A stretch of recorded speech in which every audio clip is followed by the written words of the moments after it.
Welcome to Aging in Style, the podcast dedicated to celebrating aging and what it takes to do it well. I'm Lori Williams. I'm a certified senior advisor and senior housing expert.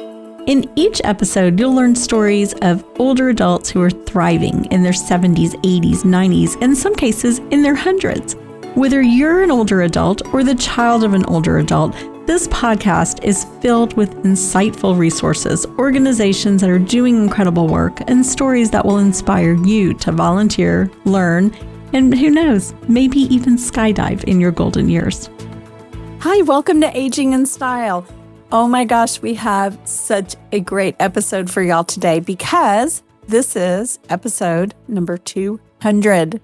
Yes, 200. I am as shocked as you are to say that we've created 200 podcast episodes. And what makes this one even more special is my book launched this week. It's called Surrounded by Love, One Family's Journey Through Stroke Recovery.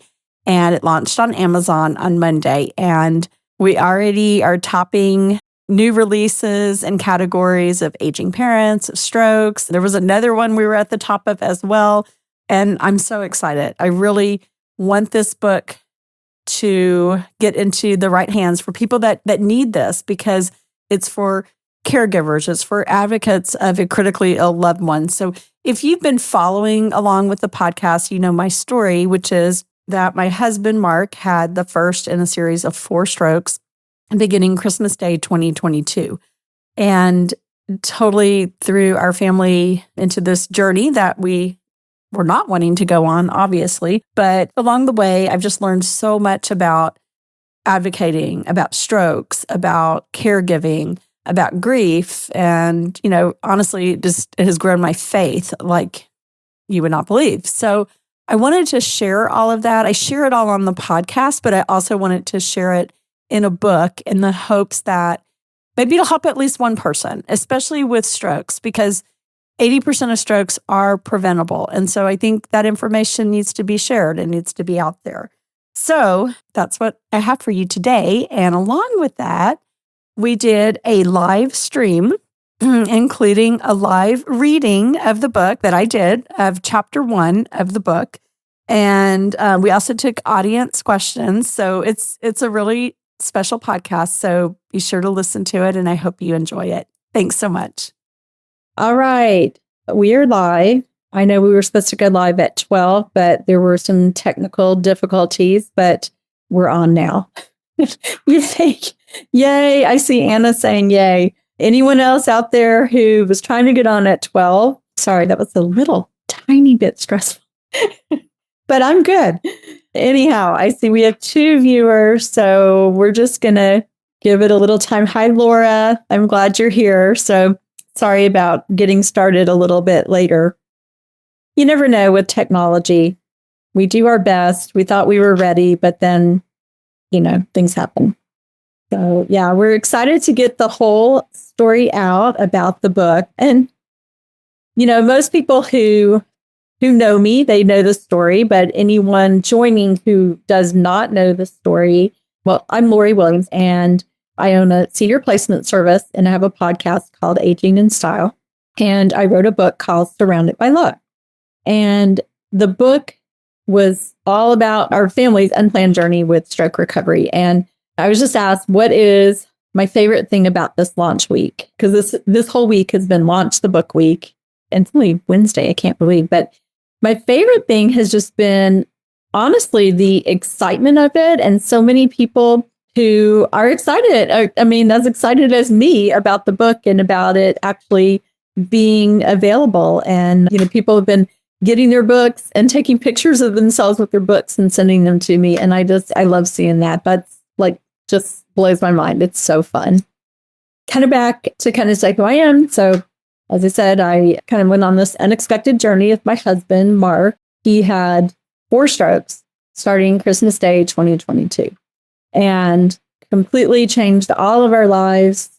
And throughout the whole ordeal with him, from the moment he was in ICU, the first day, I was just thinking about other people, primarily because I work with seniors. I was thinking about how part of this is for me sitting in ICU with the doctors coming in and out, having no rest, no food, anything, and so stressed. And I was still, asking questions, but I felt very lost and confused. And I thought, my gosh, what if I were 85 and sitting here trying to navigate through this and talk to doctors and find out what's going on? And that would have been, a very difficult thing. So I started taking notes like from day one, and I was taking notes on my phone, just like in the note section on an iPhone. And so kind of throughout, Mark went through, oh my gosh, like 3 hospitals, 2 rehabs, then on to outpatient rehab. It's been a journey.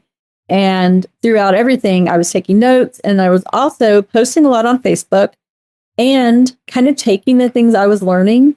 And then I would do podcast episodes about those different things. So like being a caregiver, learning to be an advocate. And then one day I just realized, I have a book, and I always wanted to write a book. And I had been kind of before the stroke in the process of writing a different book, and I couldn't get back to that one. So I thought, you know what? I'm just going to write all this down, and hopefully it will help someone. And my mission is to, really save other people from having to go on the same journey. That's probably mission number 1, because I have learned that 70 to 80% of strokes are preventable. And I put that information in the book. I've also done several podcasts about strokes and preventing them. The book, by the way, is available on Amazon. And you can go through my website, which is Lori Williams Senior Services/book. That'll take you right to it. And you can find the book there. But I included a lot of what I've learned on this journey, but also about strokes, how to prevent them, what a stroke is, and, how to know the signs of a stroke.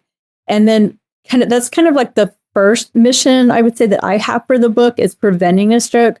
But then the second part is, and so important as well, is how do you advocate for someone who is critically ill?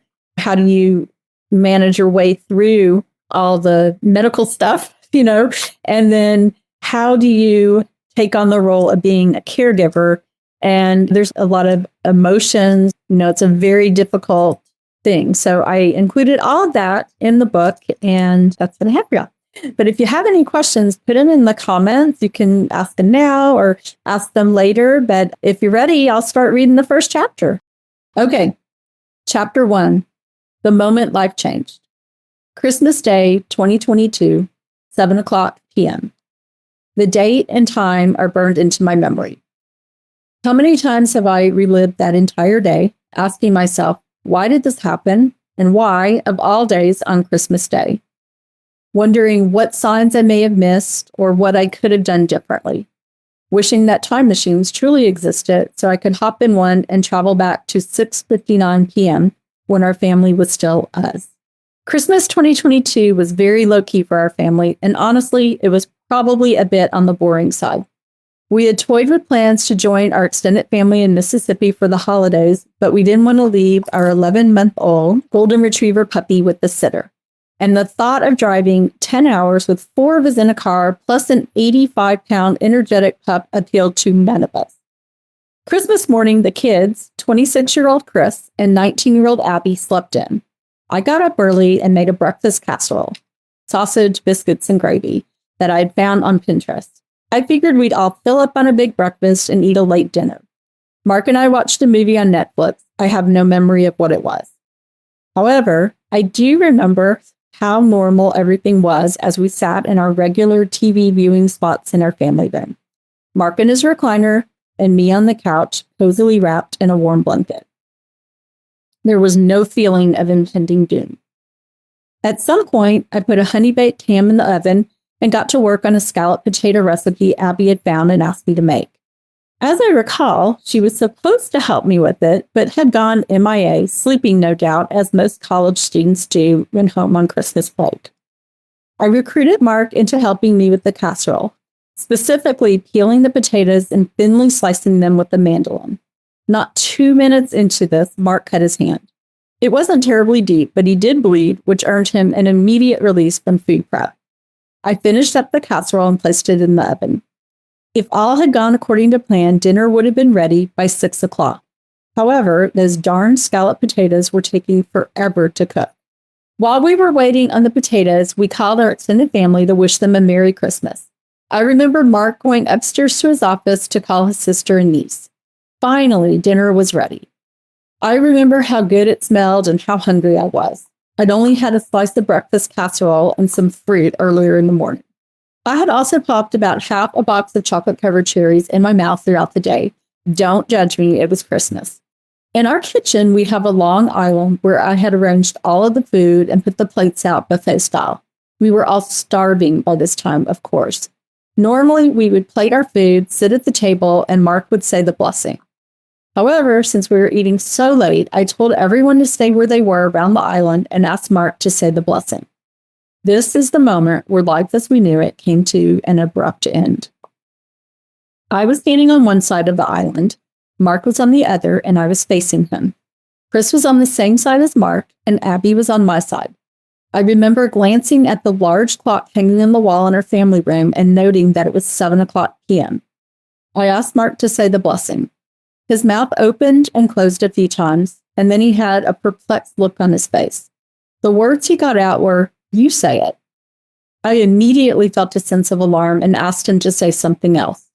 Whatever he said was slurred and unintelligible, and I immediately knew what was happening. I remember telling him, "You're having a stroke." Years ago, there was a commercial about recognizing the signs of a stroke. For whatever reason, I never forgot it. The acronym they used was FAST, which stands for face, is there drooping on one side, arms, can both arms be lifted evenly, speech, is it slurred, and time, get help fast. The only sign that Mark had was slurred speech, but I knew without a doubt he was having a stroke. I looked at the kids who both were wide-eyed with shocked looks on their precious faces. I asked them, "Are you hearing this?" They both silently nodded. I told Chris to stand next to Mark to support him in case he became weak, while I ran to put on my shoes and grab my purse and his wallet. In retrospect, I should have had him sit down and call 911. But all that was going through my mind was get him into the hospital fast. I remember he walked to the car, buckled his seatbelt on his own, and was completely silent. I was backing out of the driveway while simultaneously calling my friend Carol, who works in hospice. She answered, and I blurted out, "Mark's having a stroke. Which hospital should I go to?" Without hesitation, she told me the closest. So I headed to the hospital, driving like a bat out of hell. I should mention that my family calls me Grandma Driver due to my cautious and turtle-like pace of driving. No grandma driving that night. I got him to the hospital in under 3 minutes. I drove to the emergency room entrance, outwardly remaining calm. Mark was still able to walk as we entered the ER. I was surprised to see not one person in the waiting room. Before the receptionist at the front desk could say a word, I blurted out, "He's having a stroke." She looked at me like I was the biggest idiot in the world and said in a patronizing tone, "And why do you think he's having a stroke?" At this point, I was losing my cool as the seriousness of the situation was sinking in. So I yelled at her, "Because he is." I must have been a bit louder than I intended and probably had a panicked tone because immediately medical staff appeared and took Mark into a room where they began taking his vitals and asking questions. Within minutes, I heard "code stroke" over the loudspeaker, and doctors and nurses were rushing into the room. I relayed what had happened as they began the stroke protocol. "Mr. Williams, can you smile?" Checking to see if one side of his face was drooping. "Mr. Williams, can you raise both of your arms?" Checking for weakness on one or both sides. "Mr. Williams, can you tell us your name and date of birth?" Checking for difficulty with speech. He could do all of these except state his name or date of birth.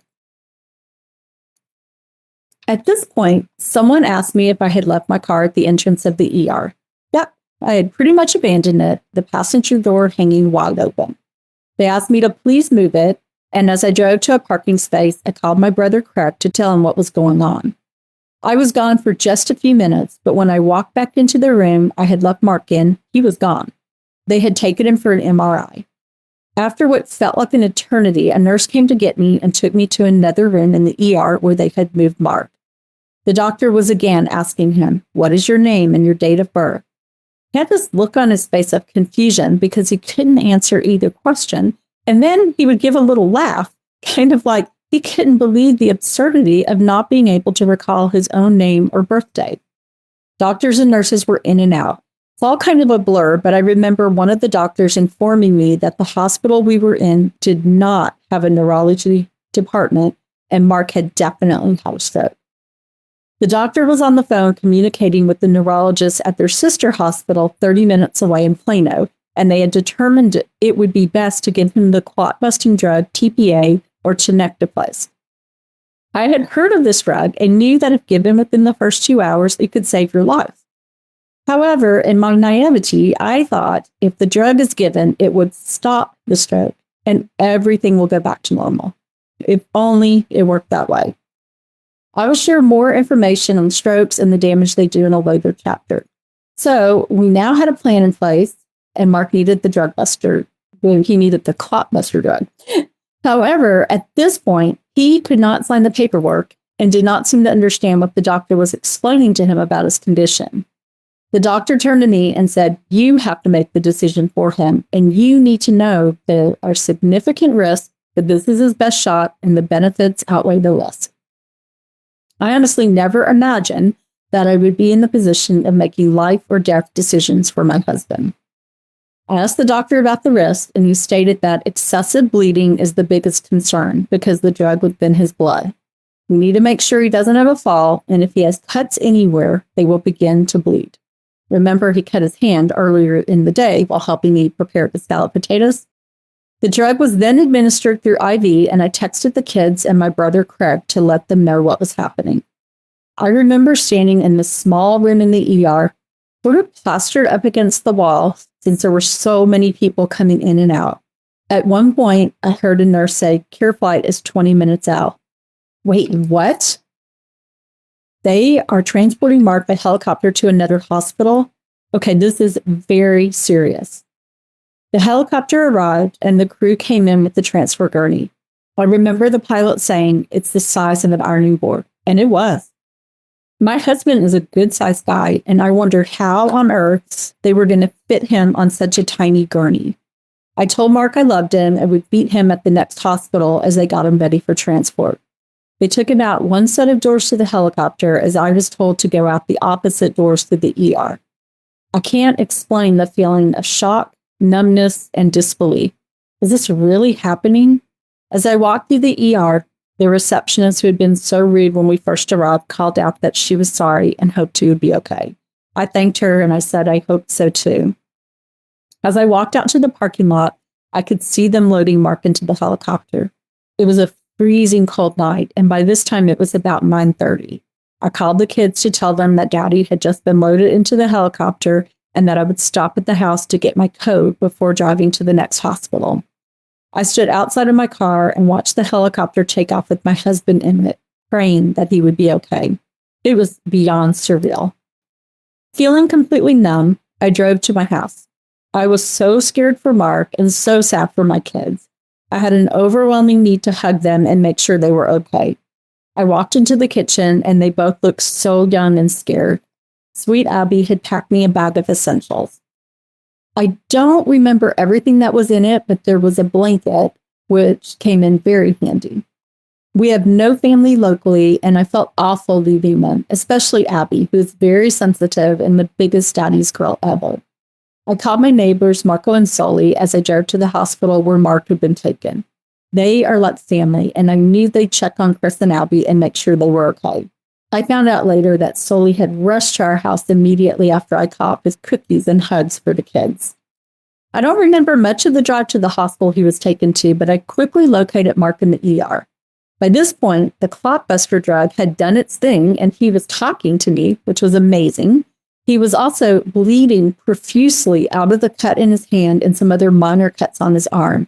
That was pretty freaky, to be honest. I remember the nurse had to bandage up his hand because it was bleeding so much. He was admitted into the intensive care unit, ICU, and once he was settled into his room, I was allowed to join. At this point, he was still able to walk and had full use of his right side. The nurse told me that was very important that he not fall because of the bleeding that would occur due to the clotbuster drug. I felt such relief because he looked so much better and he was talking with just a slight slur. He said to me with this look of awe on his face, "That was so weird." The stroke itself wasn't painful, but everything had been so confusing for him.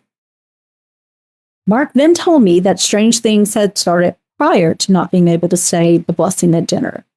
Turns out, when he had gone upstairs to his office to call his niece and sister, he was trying to enter their numbers into his phone, but it wasn't making sense to him. Thank God I called him down to dinner when I did. I shudder to think what would have happened if he had been up there for hours and I'd had no clue that he was having a stroke. We settled into the ICU, as settled as you can be in an ICU. Mark's room was the first one as you entered the unit. My most vivid memory is how loud it was. Constant beeping of machines, doors clanging, the sound of equipment being whirled around. Truly the most stressful environment I think I've ever been in. I sat in a chair all night covered in the blanket Albert sent with me. Mark slept some, but of course the nurses were popping in the room constantly to check his vitals. I felt cold and wired, adrenaline, I suppose, as I tried to process what had happened over the past several hours. I felt a bit sick to my stomach too, a combination of stress and that my last meal had been half a box of chocolate-covered cherries earlier in the day.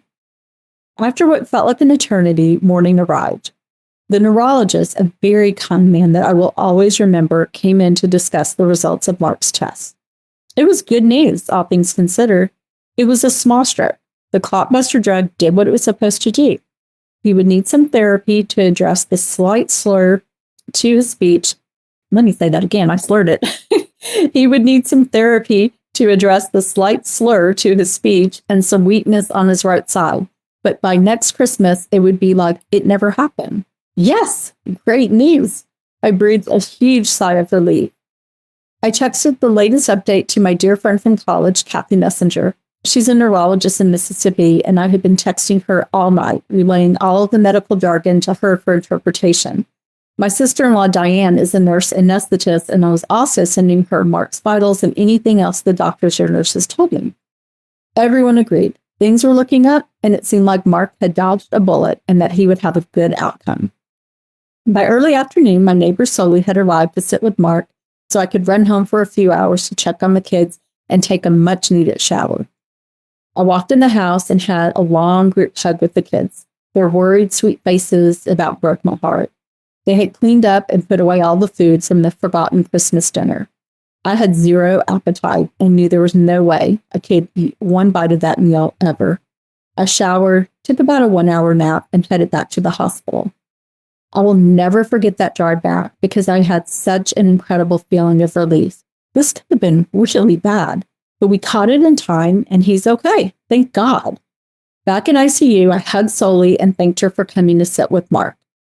Once she left, Mark said he needed to go to the bathroom. There was a toilet in his room with a half curtain to pull around it. I was nervous about him getting up without a nurse present. Thoughts of the clotbuster drug and the warnings of falling were at the forefront of my mind. He refused any help and became angry with me. I stood close by just in case he needed me. I breathed a sigh of relief when he returned safely to his chair. That relief was short-lived. I was sitting directly across from Mark and we were talking.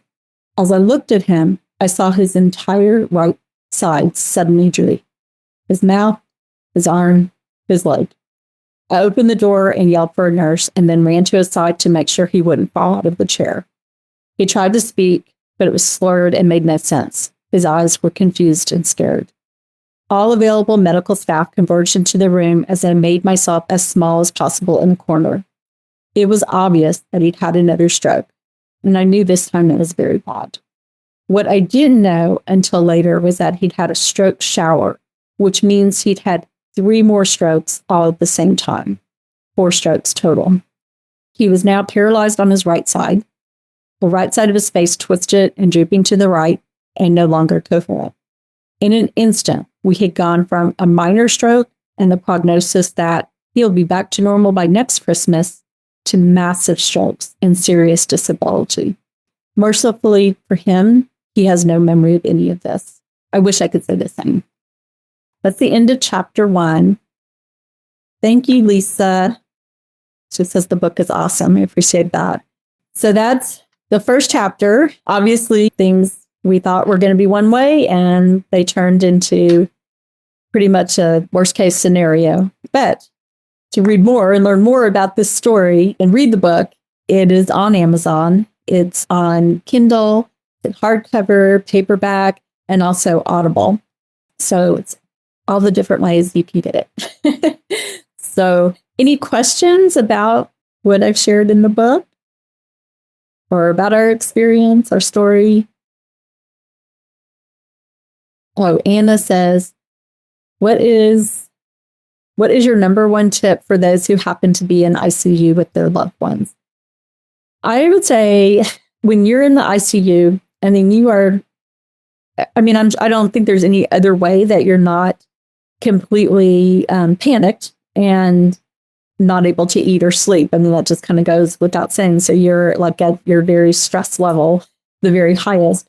But to me, I would say to be very aware of what is going on, ask the questions. Everyone's in a hurry, everyone's stressed. But, when the doctor would come in or the nurse, I asked all the questions because I wanted to know what was going on with Mark. And then I was also relaying the information to my friend, Kathy, who's a neurologist, and to my sister-in-law. And so, thankfully I had a little medical background myself, but also I had those two to rely on and to ask lots of questions.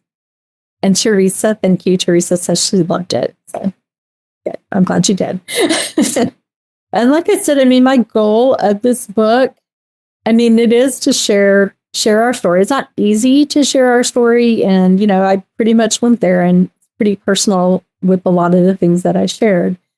But I think it is so important that people know about strokes, know how serious they are. And, my experience with strokes were my grandfather had had several strokes. Clearly, they were minor strokes, but it's like when I was young. So I just kind of remember, Grandpa had a stroke and he was fine. And then my grandmother had TIAs, which are like, the mini strokes. I just never expected. Who does? But I didn't expect that Mark will have such severe, life-altering strokes. But that's what the story is truly about. I just prevent it. And there's many ways to prevent it. When we hear 70 to 80% of strokes are preventable, that should get everyone's attention. Teresa says, Mark is so fortunate to have an advocate with great resources. I tell him that all the time. He's so lucky. No, I'm kidding. But no, it definitely made this a lot easier that I, had a little bit of knowledge. And then I had all these great people to call on and so many great resources working in senior living as I have for so long. I knew who to call and who to ask for help.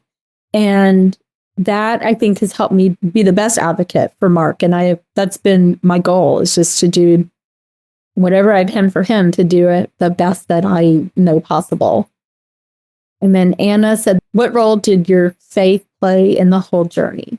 So I think when something like this happens, you can go either way with your faith. You could lose faith or you can gain faith. And for me, I gained faith. My faith has grown stronger and stronger through all of this, because I feel like, I don't feel like it was, how do I put it? It's not like God is just like throwing things at me to be mean to me or anything, but it's like, I think that he knew that I was strong and that we will be able to get through this, and that I could make something positive out of this.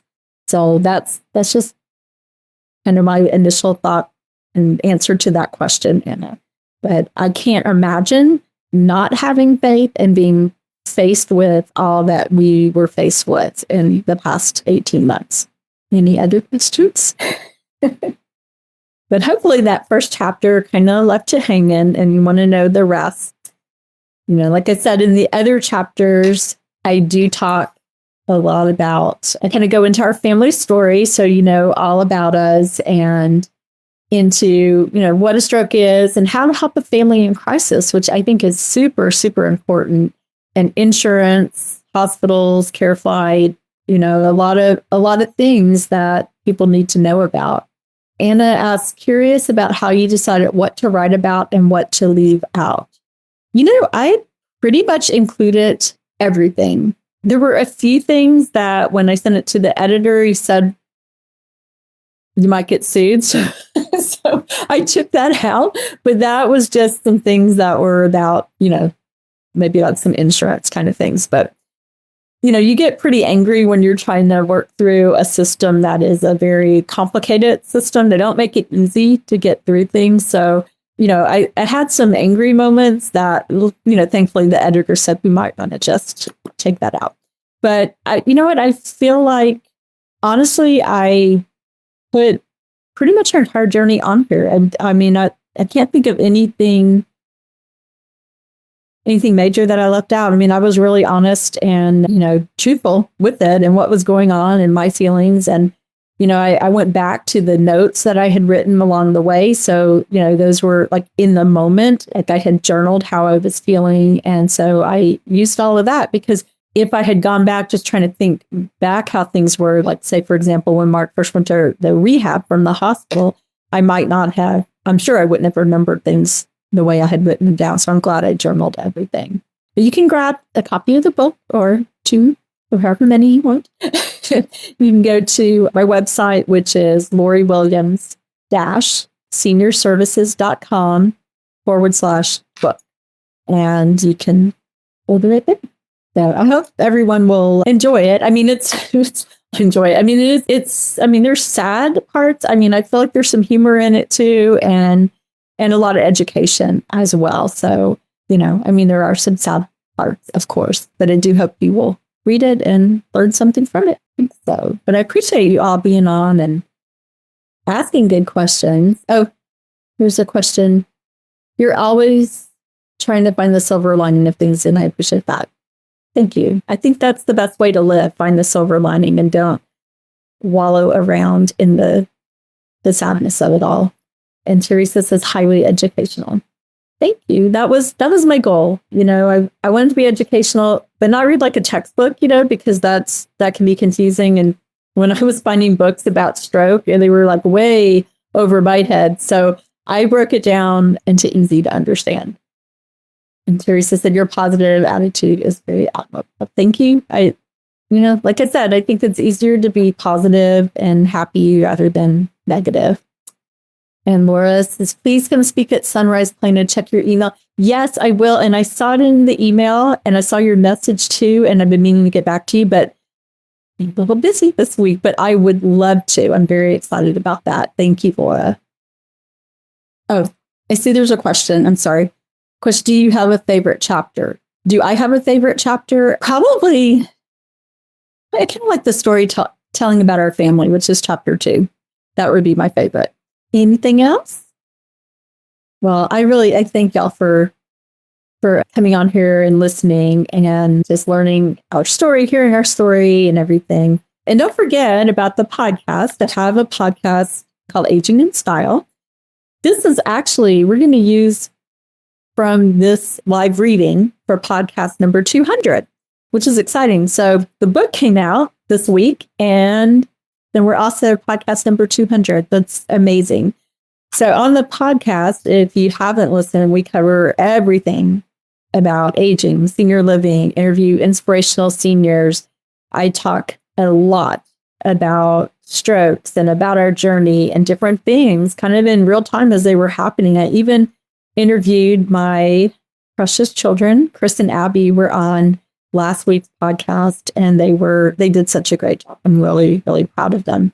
And they shared things, about how this journey has changed them, and kind of like just hearing their perspective, which I knew a lot of Abby's because, girls talk more. My son is a man of very few words. So it was great to have him on the podcast, and he really shared some very insightful things and things that I had no idea had been going on when I was at the hospital with Mark, and just kind of how he was feeling and those types of things. And it was great. It was great for me as a mom to just really kind of get a glimpse into what was going on in their heads, that they are amazing kids. And Mark and I could not be more blessed because these two young adults, they're now 28 and 21, but they have like stepped up in a huge way. They're great kids. Now check out the podcast. You can find it again on my website, which is loriwilliams-seniorservices.com/aging in style. And Teresa said, happy to have you as my guest speaker at Rambling Oaks Assisted Living. Yes, I'm going to be there for the network. I forget what the name of that group is. The Denton County something. And it's the first Tuesday of the month. So that's next month. I'll be the speaker there. August 6th at 9:00 a.m. at Rambling Oaks Assisted Living in Highland Village. And thank you, Kathy. I see all your little hearts. Thank you so much. I appreciate that. And I'm excited to go to Rambling Oaks and present about the book and answer questions, much like I'm doing now. All right. Well, again, thank you all for joining this live video. This is first one I've done and like this. Oh, let's see. Oh, you're welcome. Oh, thank you for everything you do for the community and all the helpful resources. Well, that makes me feel amazing. That's just what I do. Serving our seniors and giving back. Giving is like gives so much back to me personally. So to be able to be a resource and help people and like sharing the book, sharing our story, all that is just, I think, it makes me feel good to be able to do that. So thank you. And Teresa, who's on here too, she and I run the Emelita's Closet. Emelita was my grandmother, and the closet is where we have donations from the community for wheelchairs, walkers, shower chairs. Those are the main things. And it's so funny. It's like, I just said to Teresa told me last week, she's like, oh, we just gave out our last wheelchair because those are hot commodities. We don't have any wheelchairs. They're gone. And that same day, a lady called me and she says, hi, I have a wheelchair. It's still in a box. I never used it. So I'm like, God provides, we didn't have one and now we have one. And she brought a bunch of other great stuff today too. Kathy says your journey is sadly a blessing to the rest of us that need your experience.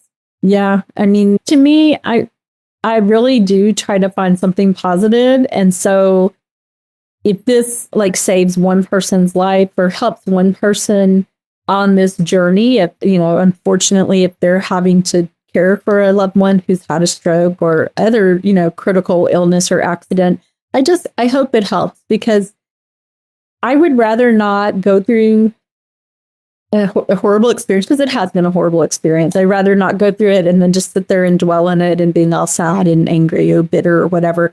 This is not how I'm wired. And I just want to take from it and find a way to help people. And I'm all about joy and light. I don't want to get caught up in sadness. And, if people who know me know that. I rather be having fun in life. Even though life looks different for us now as a family, we still have fun. Again, just, you can find the book on my website. It's loriwilliams-seniorservices.com/book. And you can find the podcast there as well. And I know Anna is my podcast producer. I'm really not supposed to be introducing her, but she's been behind the scenes, like helping work all this out. So I appreciate you so much, Anna. And the one thing we didn't talk about is like, how do I end the live broadcast? I'm over here like, well, I don't know what to say. Thank you, Anna. You're the best. Anna, my podcast producer, has been with me 4 years. There would be no podcast without Anna, because she's Miss Smarty Pants and knows how to do all this stuff. I just get on and talk. So anyhow, I appreciate all that she does. And when you go to my website, you'll see for the book, when you do /book, it's amazing. And that's all Anna. That's not me. She set it all up, and there's all kinds of cool stuff. There's pictures. It's really amazing. So well done, Anna. Anna says, thanking people and saying goodbye is how I end this. So anyhow, Thank you for being on this live broadcast and for listening to me read the first chapter of my book, Surrounded by Love. And thanks. Goodbye.